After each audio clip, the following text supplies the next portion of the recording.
ua whapafonga le atua I le nei tai au. I lau susu mai, ia malo sangi fia mai le nei tai au. Whatalo whatu fo I nisi whai on tato whai taulanga le nei tai au. O se whamangianga oi le nei tai au, I lau susu mai.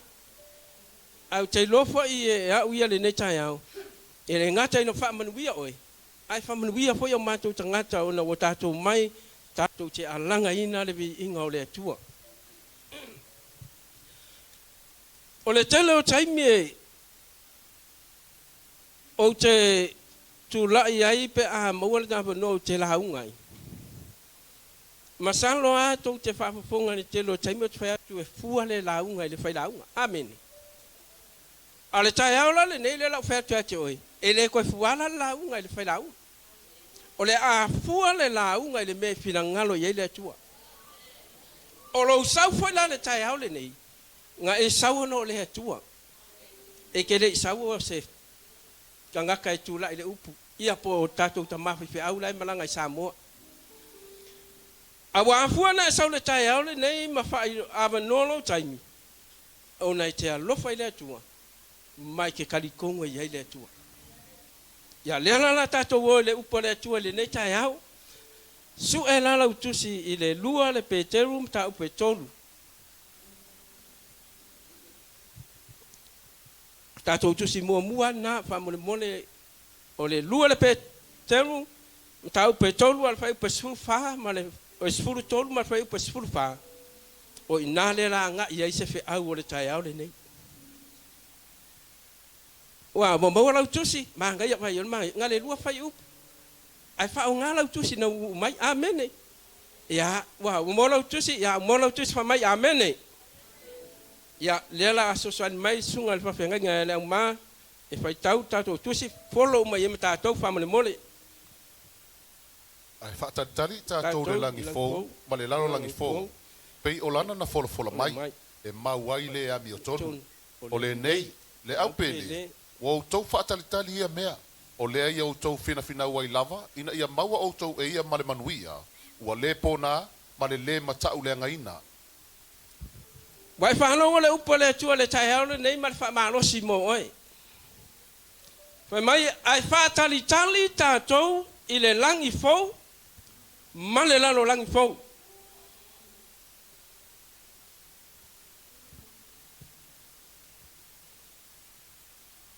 E pei, o lana na fola mai e maua I le ami o tonu. Whai mai e whakalikali tātou le langi fau, male nalo langi fau. E pei ona fola mai e Yesu. E maua I le tangata ami o tonu iai o e ma. Le tangata e tali tonu I le atua, ma le tangata e alofa I le atua. So se fai ngā malanga lava. E ei fai ngā malanga e tā pena pamau.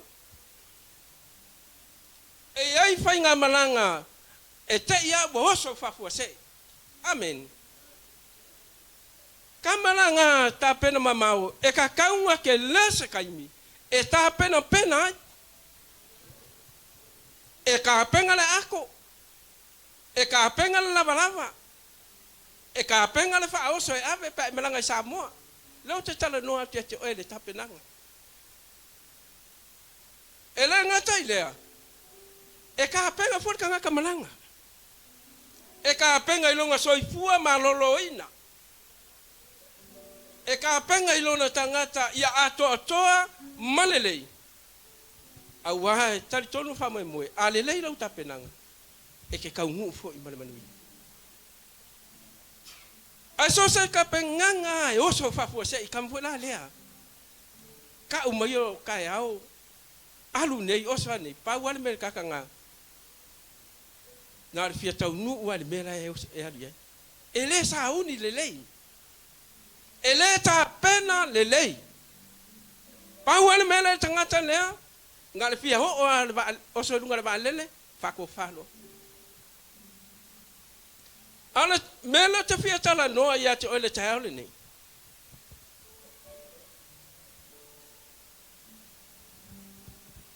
e ta tau na ta ua se taimi. Ma ke le se taimi e te ta pena ai.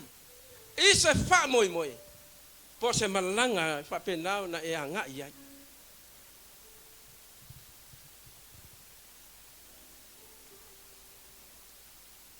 A whai lai, o leo wa tala no mai le a whianga pa ia le atua. Ma wha manatu ia te oe le nei tai au ma whai mai. Ai whātari tari tātou le langi fōu, ma le laro langi fōu. E tatau na e sauni. E kakaunga e tāpena. Le lalo langi fōu, ma le langi fōu. O lo o moni mau ele whionga pa ia le tua. O le mele le tātou te tausini o ma iai. O le mele le whape nao na tātou o mai i le lotu. Mele le te ti ngā ai, ma tinga ina ai, ma mawhati ai. Mele le na e sau amusia oe, ma whai tala i ate oe. Ono te taritonu. O le langi fōu, ma le ola e whawawau o umana tāpena Iesu. E leo se mea whalea ngā. Lauti ngā i le nganuenga le atua. E leo se mea whalea ngā. Le whai o tangata i ate oe talu le atua. Ai no tau whape i ate oe le tai ole nei. Wa umana tā pena e le atua le langi fōu. Ma le ola e whapapau mo oi maa. Ma sano le la abatu le manatu mo mua le tātou la unga le tai ole nei.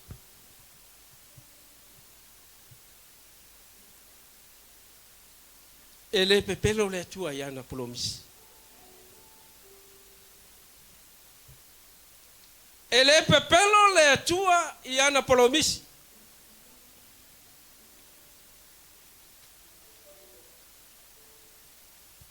E le pepelo lava le atua i se mea.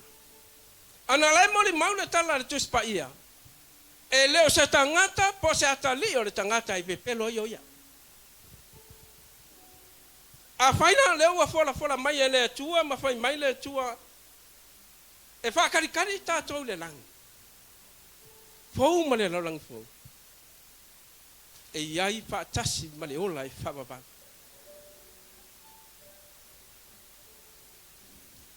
Masalo.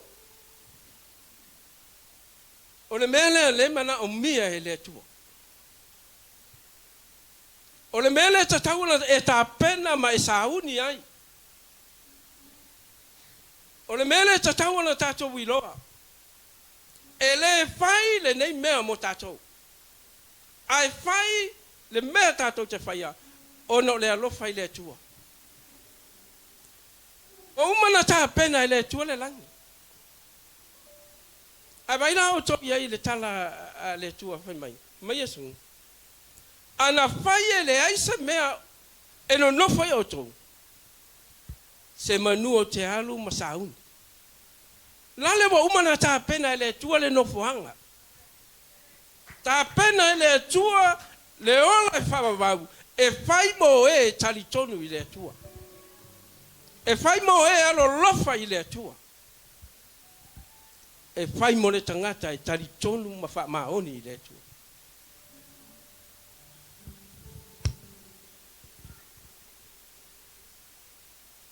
E le pepelo le tua. Awa o ia o le atua. O le atua e tumu i polomisi. O le atua e tumu le wha maoni. O le atua e wha penana ia maia le poto le ata mai le tangata. O le atua foi. Nā te whaia le wha masino tonu. La whai tau mai a le tusina le wha mone pasta.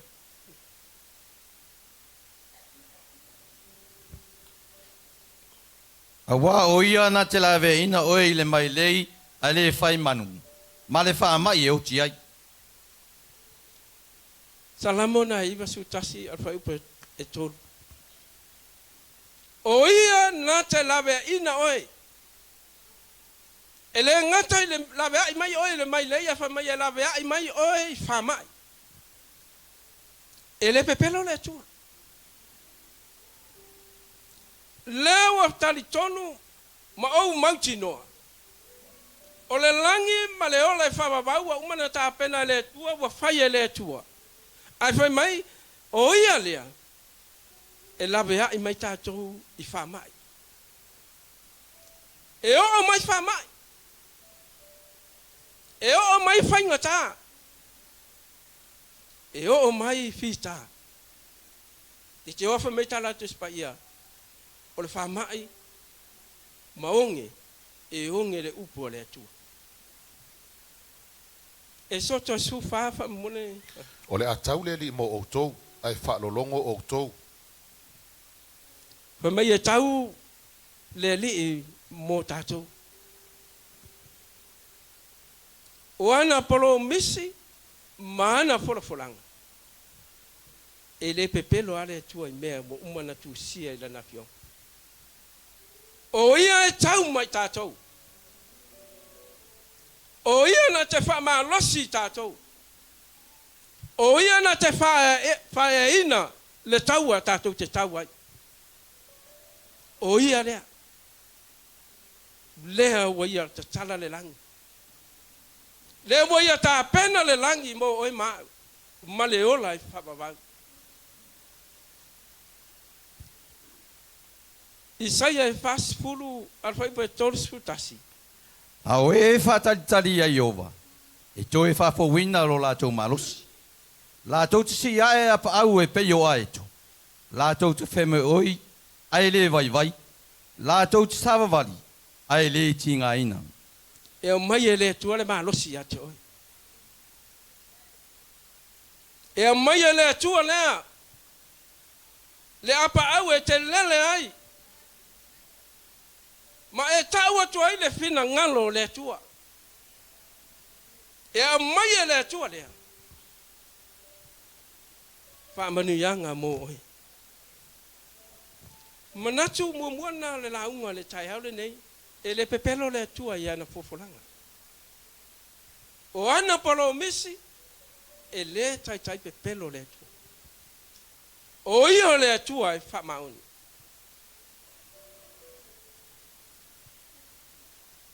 Basta, se fai kau mai ala kene se sfulurua al fai upu mua fauni mo.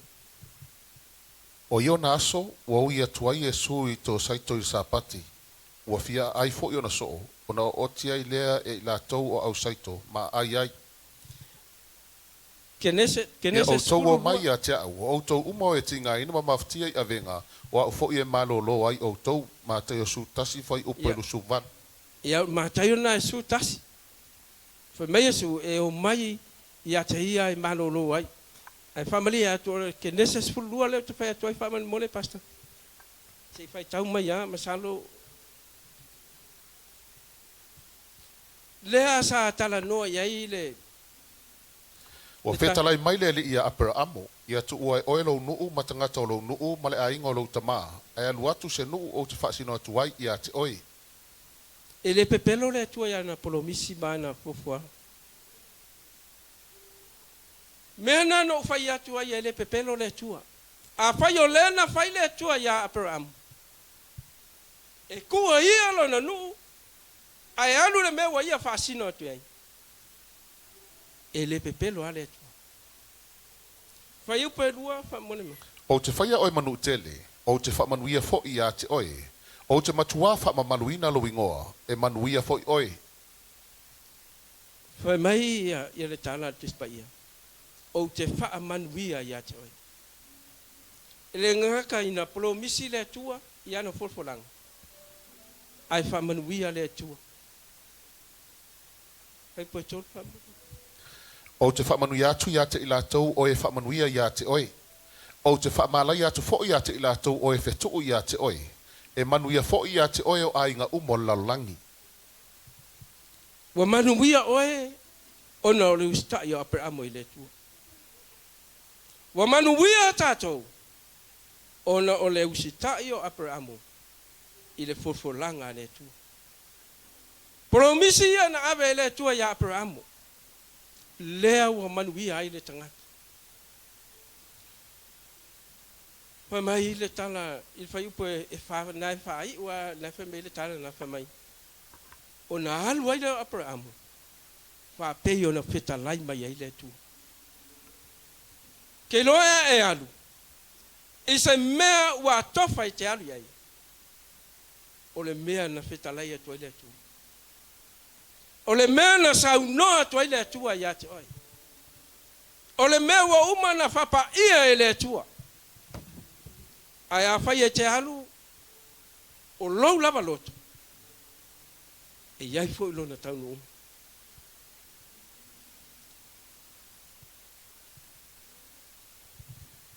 mana ia o le langi wa umana ta pena ile tua ma le fa o tanga wa ta pena ile tua le ola I fa baba uso mo tu fa fine le fa nau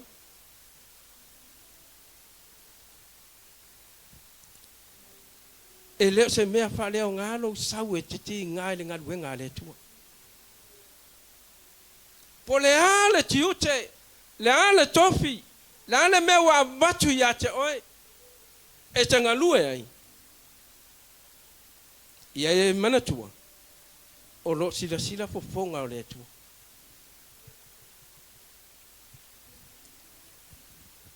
e leo se atua e tala pelo le atua le te au na iai a faina fala ele tua ya Abraham e manuia no ma inga ona oia e fa penga fa na fola ile tua ya te oi e manuia lo wa inga pe ai usita ile tua e manuia lo ko lua mana fa ngau pe ai fa longo le leo le tua e manuia le kalesia pe a fa ye fa longo ma usita ile me la finga lo ile tua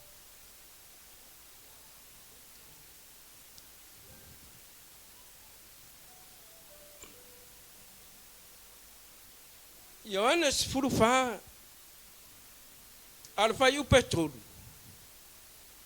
a fai foi o te alu mas sa uni se me no foi o to o te toi sau o te talia foi o to ia fa tasi ma ina ia o to le mea o te ia tasi na plo misele tua fai mai le tua anga fai le isa mea se manguo ke alu e sau awa levanga umanga ka penga ile tua le langi maleola e fa va bo levanga umanga ka penga ile tua ai mo oya ia mau le tangata le talitonu e le fai le langi mo e ma fai onga misi la va ko su ele se va e ma fai onga misi le pasi ko fa kali le si pasi a e misi le ola fa baba e ke le misia se ori e ke le misia se ori le wa umana mai le tua fa to nunga mo o e ala o ie mai fa to nunga mo e kele kusi ma upu ye tonu la fianga pa ia le tua o upu e sau mai fo fonga o le tua e ka penga ai oe e ka penga ai au e sa ungi ai tatou mo le langi ma le ola e whababau o le sili le ne tai au wa e sa uni e le langi ma le ola e whababau wa e ta pena e le langi ma le ola e whababau e le whaingofia ta penanga le langi e whaingofia aku le ka penga ki alu Samoa awa umana mai le tua na fa to nunga to no la na fiong pa ia ta to te saba bali ai Tātou te muri tai ai. A wale langi ma le ola e whawawau. E le whaingo fie. A tau no nai whai atu le tua ile e soto na e luas puru na e tau mai le rispa mai. Awe te ngaoi, awe te moli mapelo, awe te whaseo tangata. E kele uska iai, mo usta iai whatonunga i. A ia tātou i lole leile kale sia mai tātou le nei tai au. Sauni. Tapena. Tapena lau tōlua. Tapena lau whanau. Tapena lau ainga. Sauni lau ainga tau te ole ola i whawawau. Oka se le mangaia. Oka se kako ngau, kako keo mai. Tātou te au na mabibi ma worship le atua. A e ole taimi ole atua. Kako ke le ole ola i whawawau. Oka se makanga. Tulou. Oka se le manai o se kalesia. E ola le whapaiaina. Oka se le mangaia. I le vaaya atu. Wa misi lau whanau. I le langi. Ma le ola i whapawau.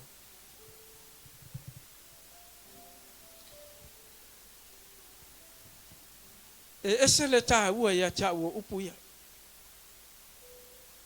O lea ua fola i le atua ia le langi fou, ma le lalo langi fou, ma le ola i whapawau. O aise ale fialu le ola i whapawau. O aise tangata la le fialu, ma avelo na ainga i luma o le atua i le ola i whapawau.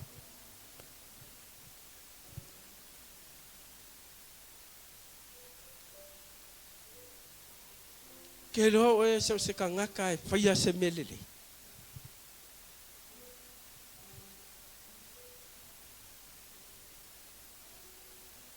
E le whaia o no ia.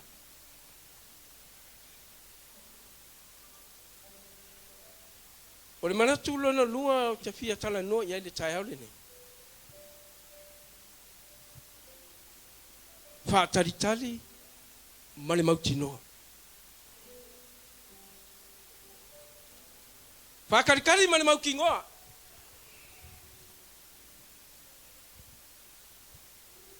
Ai se abo whēto e te whataritari mane mau tinoa. E ai ka ngā kai whakarikari e le mau ki ngoa me alu iai. E ai whai tangata e whataritari ai mau tinoa e ai le mea lawa lau ka penga e moia.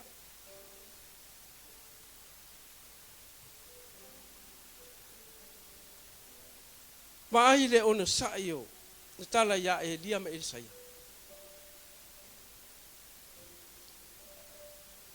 Foi mai ia Isaia ia Elia, mai Elia ia Isaia. Na se mea e tala wa e fa fonga so ai mai fa longo ia. Ai pa wala me mana o ile tangata.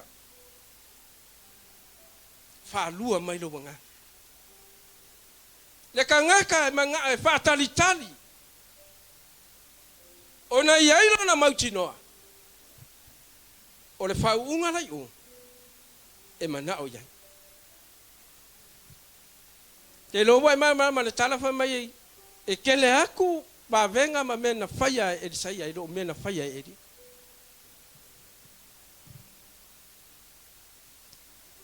Le ainga o le tua i le nei tai au. O le langi. E leo se kala whawhangongo.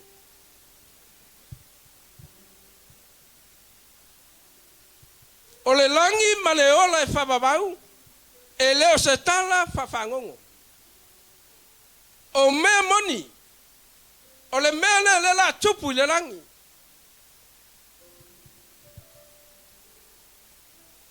O na o le whamau le awhionga pa ia le atu. E iai le langi fou. E iai le ola e whababang. E whai mo e tari tonu malo lofa i le tu.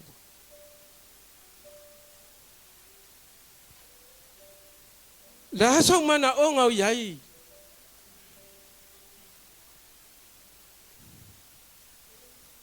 A watari mai le tua ia te oi.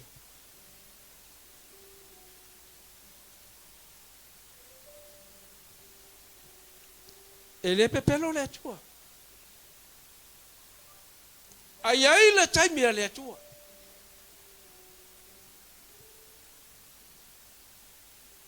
a tonu na e mana o le atua ia manuia lo ainga botali le atua a tonu manuia lo ainga a tonu fo na ba au le atua e ke manga o le me te mana o so to lua tulo manga ia kakalo o le tele na ta to e tatalo le tua a mai se to lua mana ia mai se to lua o le lei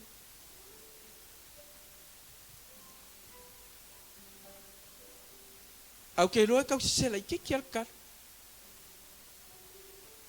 tatalo le tua a mai so to lua a mi o le lei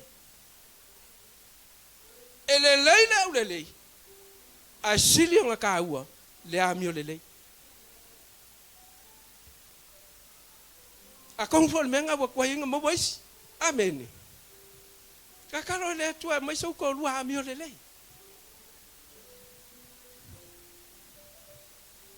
wa sili nga mai le tua le tama o le tama po le teine a mi o le lei e mata u le tua e alofa i le tua banga paua le o kanga ka le fai mai o le tina mi o le lei sili lona tau pen o lo ngabinga la e ka kaunga le la ngami ai manga o lo to lu e mai e mata i positu lo mama ngai e la wa ai mo fe aku le ki oi e le o le mafu angana e le pepelo le tua na te o mai se ko o lu le lei mo e le pepelo le tua ale me fai ta ua fa tali fa kari la kai mi le tua fa kala ia male mau kingoa e tali mai le tua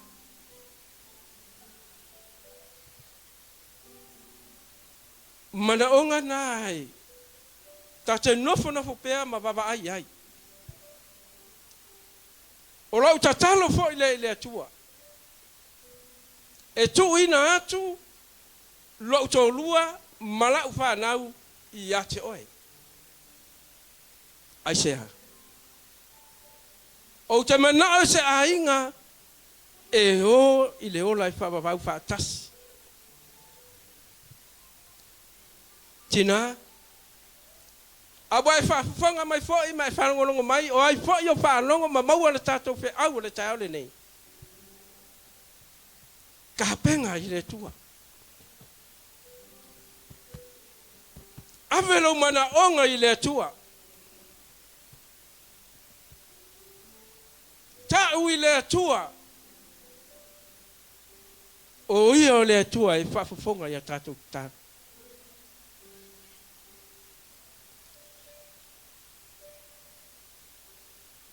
ele fai o pes fulu fa le la to fai tau atu o le nei le au pele wo to fa tali ia mea o le ia o to fina wai ia mau e o to le manuia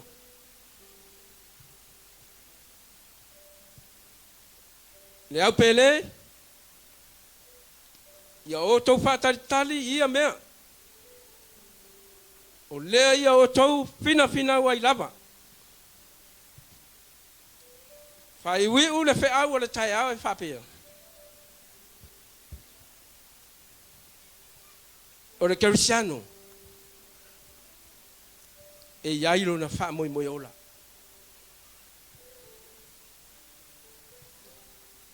so se tangata e yailo na fa moi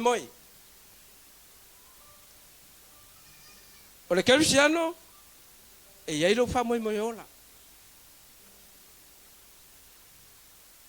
ele mata le fa moi le Cristiano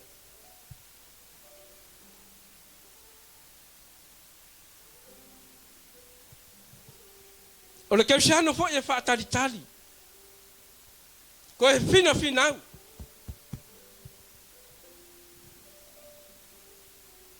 Yeremia lo sfuru iba fai pa sfuru tas pa mai wo lo manatu wo to manatu mai manatu le manuia ai lo le malaya o manatu na le kerisano e tau na manatu ai o la ngona na tau na ngona le kerisano e mangaku le manguia le ka penga ile tua e ave ilo na inga e ave ilo na fanau e ave ilo na ekalesia manuia le o ta pena Yesu mo ema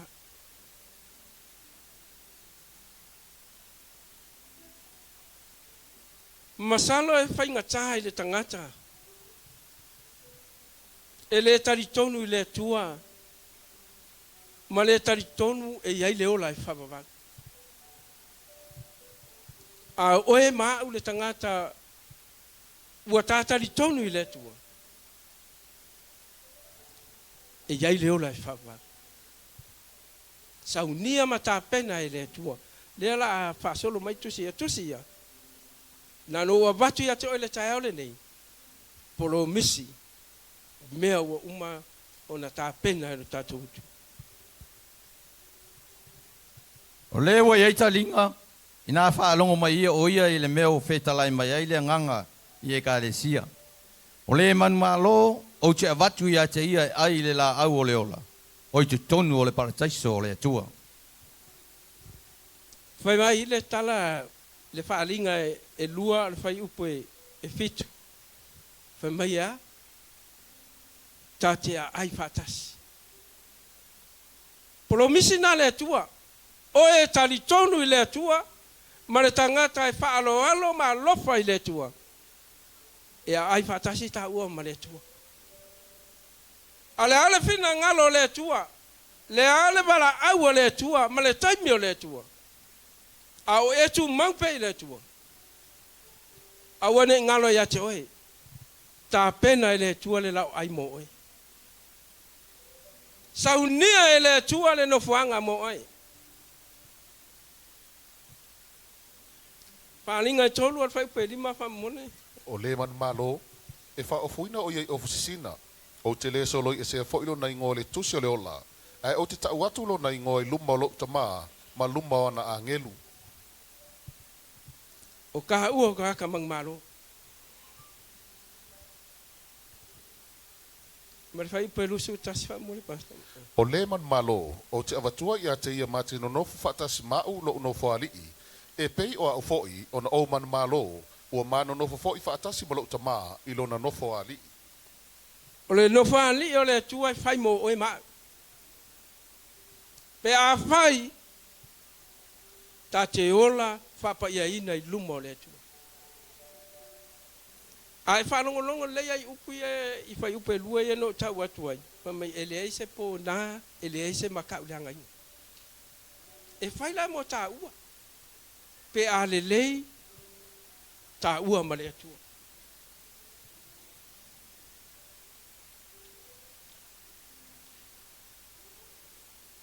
Kasi le me fai le atua ia te oe. Whalinga I lua su tasi al fai upe wha. Fai upe wha.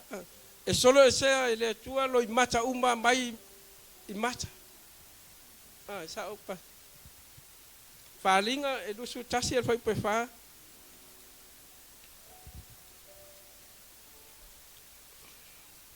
E solo e se fo ia le tuolo I mata umo yo la to mata. E le fo se toyoti po se fa no noa, po se awe, e le fo se toy po nga. A wa uma vai atu me mo. E fai le tuol mena ia te oi. E mai na te a solo e sea lo I mata mai o tatou mata. Mai ele ko yese hoki. E lo le fa moi ola e lo le kersian. E fia ma futa malona tua. Fia fe sipile tua ya te oi. Fia mawa se lo ma futanga va lata malo tua. Ai le ma fa na fa ele tua ma tupu le mele. Pe ata va ma mau male tua. ele ai asa tasi na te whaia lenga luenga lea, na o ia lea. E iai lo ta wha moe moe ola. Lea ta te tonu iai.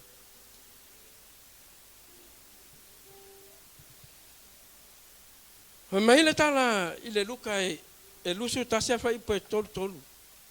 E ma vai atu le langi ma le lalo langi. Au au upu. E le ma vai. E umaku le langi ma le lalo langi. Ai le umapolo misi a le atua le ka umai aki oi maha.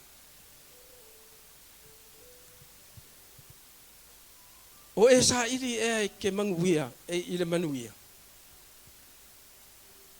O e fa tali tali e ile atua lea e toia pio mai. O e sa ungi e. Aua tato te fata mala yo tato wolanga. Banga pau alo le mele mana o le atua ta pena ma sauni uni tato. O anga fa manuyanga, o ana polo misi, e mai ele tua. E ka ngua me mai ele tua.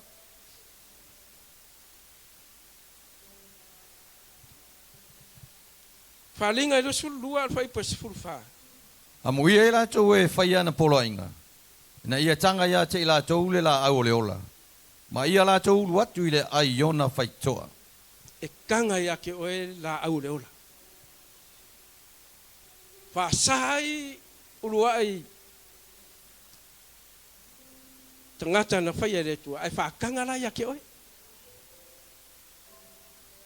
E ke ulu fai le mepa ia. A whaatanga e le tua, le ia se singa ke mwhaianga whaakanga, se vanga nā le tua. Nā te whaatanga mai oe. O oe o lona atari. O oe o lona fin. Tato iai le nei tausanga. Ua, solo maalia le tato fo langa le nei tausanga. A o se lui le mo oe maa. Boe sau, i le langi ma le ola i whapawang. Tātou te le loa taimi. O e whatari tali ea i le tua, i le taimi e le tua.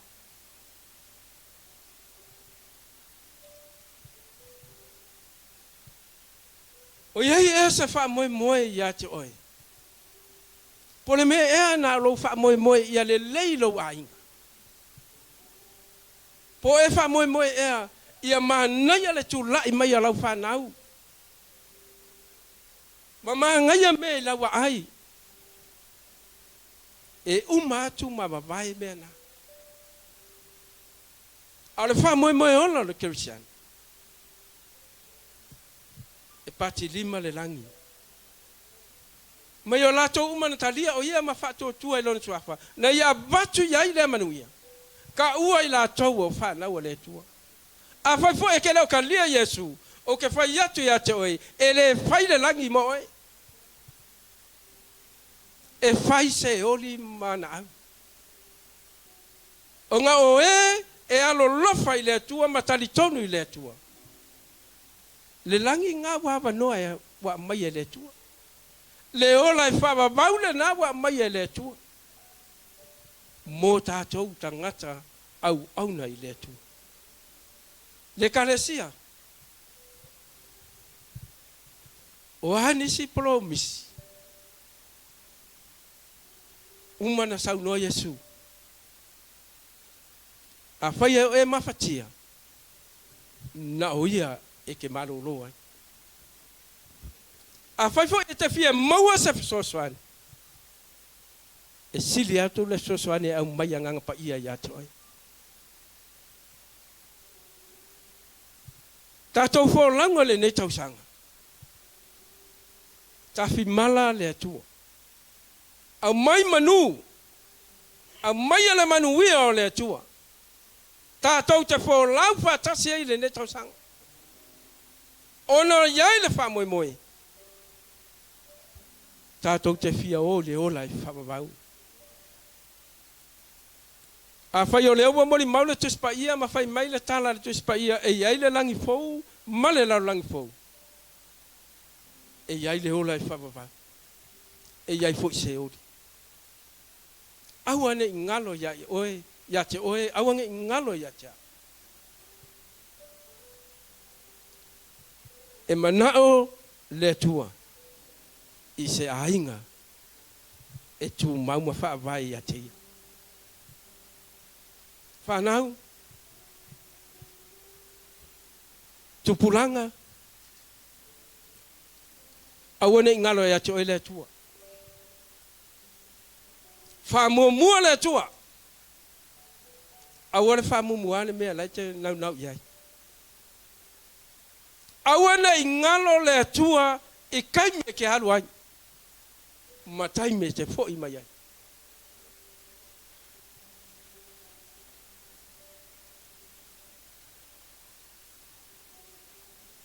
O ia o le tua e tonu lava ia. E whailau ka maa e ei kai me pepelo ia te oea tali i mawhine. E whailau ka maa i ei kai me e. E ka ua koi se kala se ia te oea. A o ia lea. Lea tua lea. Wa ia ta pena le langi mo e alo lofa ia te ia ma le tangata e tali tonu ia te ia. E leva neva pepelo yake. Ele pepelo le tua. Ona e lofa le tua i le tangata na ia fai. Mo e fo le wa saule nei tai au. E tasia le ala ya tatou te talia a Yesu. Ma tatou wo i le ola i whabau. O lo talia leo Yesu. O lo talia leo Yesu. Ona fai mai tala tuspaia. E ta tino lo ngoto ma ta tonu ai lo lot. No o mai ai leo leo. A fai foi kene fai asa fifilinga ma e fa peatu i le tua o au le nei malo a inga ya te oe wo fa longo foi e ai le ola i fa ba le tua o ke fia ka ngu inga. Ese le mana yo se mea. Ai fai la fifilinga a ve Yesu e fai mali ma fa ola i lo oranga. Paulo le ala i le langi. Fai mai a Yesu o a unei le ala. Upumoni maleola. Ele alwa kulaba se tasi tama. Pe a le talia Yesu. A fa fufanga mai fo inisi ile nei tayao. Awa te misia. Le langi maleola i whababau.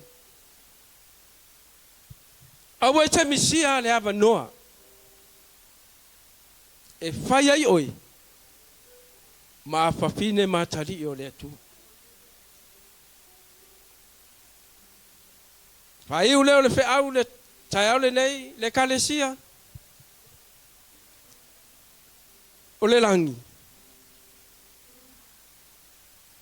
E leo se tala whawhangu. O le ola e whababau. E leo se mea sa ka penga se kangaka. Alanga ina le alanga le manu malo. Alanga ina le fina ngalo le tua. Ono le fina ngalo le tua. Ia tato wo umai le ola i whababau. Mana ia se kalesia. Ai asau Yesu le ne tai au ma fape atu wa e ka penga wa sau nga ya te o lau tali le ya te au lau tali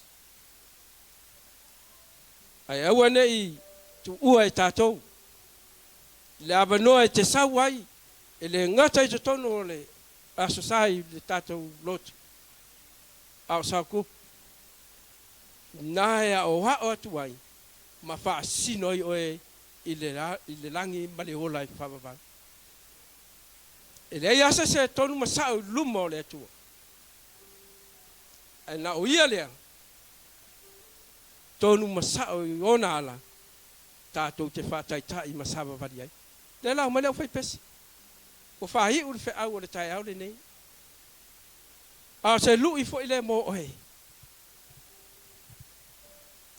Ile pepelo le tua. Iana famanianga mana promise. Oi o le Cristiano. E ia lo fa moi ora. E ia le fa moi. Tatou te o ile langi male ola I fa va. Fa nau.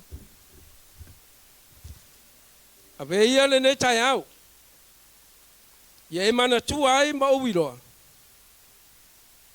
O fato nunga uma mai le langi. Le ito tonu I. O lo walu le langi.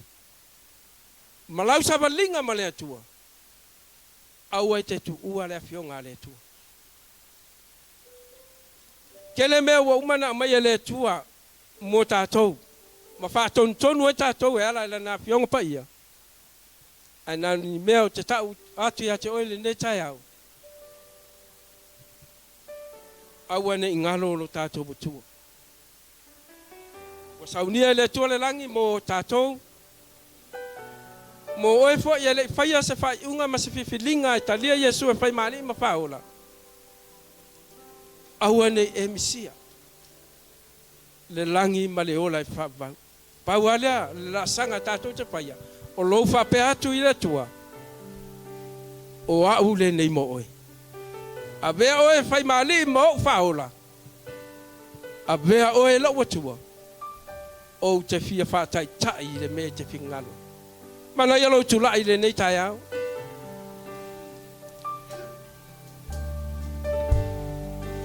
O te taritonu foi. O te le famasino e le tai au le o le alama se mea o e whapenauna e mafatia ai, ma e manatu ai, ma e langona, e se manao I le atua I se mea. Wala au atu nei le atua. O te taritonu foi le tai au le nei, tina atu a manoa nei. Akale te manao e talia Yesu. Whai maali ma whaola I loa la.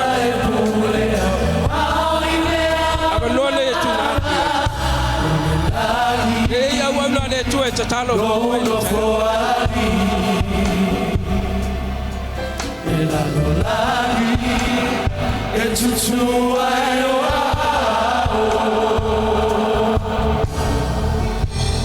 o te ifatune o te talo ai tu atu le kai au ya tu atu le atu sui te tai ne tai au aleluia. Tele le tua mola u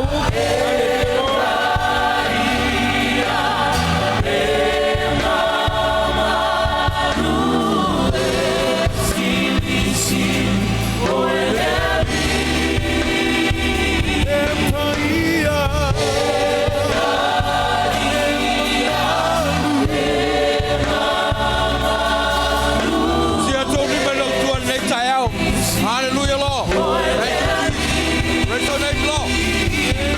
Don't follow what fell.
whalongo le upu le nei tai au. Thank you, Lord. E moni ma wha maoni. E te loe, ai le taria Yesua e vea maali mwhaola. I logo langa. E te le sao le ola e wha vau. E moni ma wha maoni. Le upu le ua launga ina. Le fo tato whalongo le nei tai au. E sau ta whaatasi ale launga ma le wha evangelia. Pe ona ta ua le whai launga le tai au le nei. Au e whaatali tali ma le mauti noa. Le upu le mauti noa. O e mauti noa e te alu le langa. O e mauti noa e oti nei. E te sao le ola e wha vau. You know for certain, when you die today, you get to heaven. Le moni ma le wha maoni o le upo le atua le tai au le nei. Te tau ia te oe. Lewa e sau le tai au le nei. Lewa e wharongo. E whaia e oe lau filfilinga ma lau whaiunga. E le whaia e leisi tangata. Moni ma wha maoni o le wha au lea, o le wha au au mo tātou le tai au le nei. Au e wharongo e whaia e oe lau filfilinga. A whaia te nei talia Yesu e ve maali whaola. Pei o le whai atu o le whai launga le nei tai au le sunga le whawhengai. O lo wa no le nei to usu mai au pese e le tu ina la no alu ai mana mi se talo le ai au na le tu talo ai te le tu ol fale hallelujah me pese mai si a to yo lima i lo tu no ai lo to le tai au le nei hallelujah it's a new heaven and a new earth be on ta to fa lo hallelujah Lord thank you Jesus.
Mato whalongo I la upu le nei tai au tama.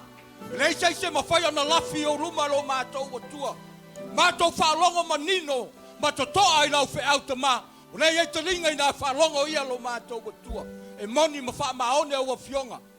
Le mato te whawhetai lo wanga le lei, whawhetai lo wha maoni, whawhetai lo toi wha manatu mai, whawhetai lo toi pai mai, whawhetai lo sa vewina o mato loto, I le tai au le nei lo mato o tua. Whamanuia I sunga le whawhengai nala mai ai lo whinangalo. Whawhetai lo wanga le lei, whawhetai lo wha maoni lo mato tama. Whamanuia lau e kalesia, watautarong pati lo o tua. Wai whai wa asia le malu le tai au le nei, o le mato ta talo lo mato o tua. Aua nei tu o le me nei. Ai le whaia sana whai unga, ma sana filifilinga lo mato tama. Leo o mato lo le langi. E manu iai mato. O le langi fau, ma le lalo langi fau. Wa umona e tapena, pe ana fetala Yesu. Ana leise meno no fai o tau, fa mei o te alu e tapena, o te alu e sauni. Awa umona tapena lo tatori. La me te le patipati tuai lo o tua, fa fetai a te ina, le me alofo le ola. Le me alofo le nau au meia. Mo tatou te sau whangai. I le manuia ma le ola e whavau. Me Yesu o le ala o pumoni, ma le ola e le latu se tasi le tama. Se iui atu ia Yesu, whaftailo mātou o tua le nei tai au. Tailo wanga le lei, whaftailo whamaoni tama. Whaftailo upu le i e tōmata wina, pai o mātou loto, ia pa u le whatu tama, ia ola matala u lauro mātou o tua. Tele nisa nganga e aina manu maloina. Mātou te talo le nei tai au, whamanuia I lau e kālesia. Ria I mātou uma lava lo mātou tama. Oi fo sa mun maftianga lo mato tua. Mai sa ya o fa lava. Ua malo loi fa tai nei tai au. Ye o mato fa le nganga o ye sa mo lo mato tama. Ja so nei va ya so la to taliu mai ai. Fa tai lo wanga le lei si o mato tama apostolo mo fa tua. Ia lo wanga le lei lo mato tama. Fa mnuina la o fio. Nga renga la sanga ye lo mato tua. Ile nga luenga bo e vala wina fa manuia tama. Ia le komiti fa manuia ila to umal to taliu mai nei va ya. Pui au wala I lunga le ea. Me uma e wia lo mātou tamasi tau nuu ia inga. Whamanuia la ua fio. Whamanuia. Mātou uma le nei tai hau tama. Iai lau whamalo ronga yo mātou runga. Whamanuia lau whai pese. Whaftai o lātou si fufonga tama. Whaftai lo mātou wa tua. Ile nei tai hau lo mātou ri. Vi ia la ua fio. Vi ia lo whamau. Mātou whapeatu ta mātou. Whafo ile vi inga ia te oi. Hallelujah Lord. You deserve all the glory. The power and honor. We worship you, Lord. We glorify your name. The powerful name in the name of the Lord Jesus Christ. See a toyo lima in nature. Hallelujah, Lord. See a toyo mato. Thank you, Lord. Hallelujah. Praise your name, Jesus. You are God. You are Jesus. Thank you, Lord.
Hallelujah. Thank you, Lord.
sili sili lete.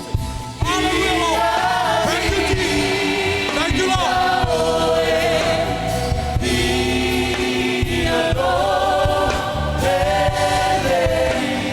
Yoelo mātou atua. Le nao mātou loto I whapolat. E tau atuai. I le nei tai ao. Ia vihia. Ia vihia la ua pio e whamamau. E le ai se tuta maoe. Le atua o nao la ua pio. Mātou te ipo. Mātou te puno nou. Tō tuni tūne vai uma. Ma tau atu le nei tai au. E pa ia la ua pio. Ta mau la mātou tua. So wina I mātou le mano lau toto. Mātou angatu ta vale. Mātou toi foi atu toi ta liu mai la fiafi. Anga le lei la ua pio. Pui mātou ma leo ina le nei tai au. Fo I me uma ia te watsa tau longa pati lau atua. Lau soa fo mātou wole ma lau atua. Amen e ma amen. Tata walala mai nalo.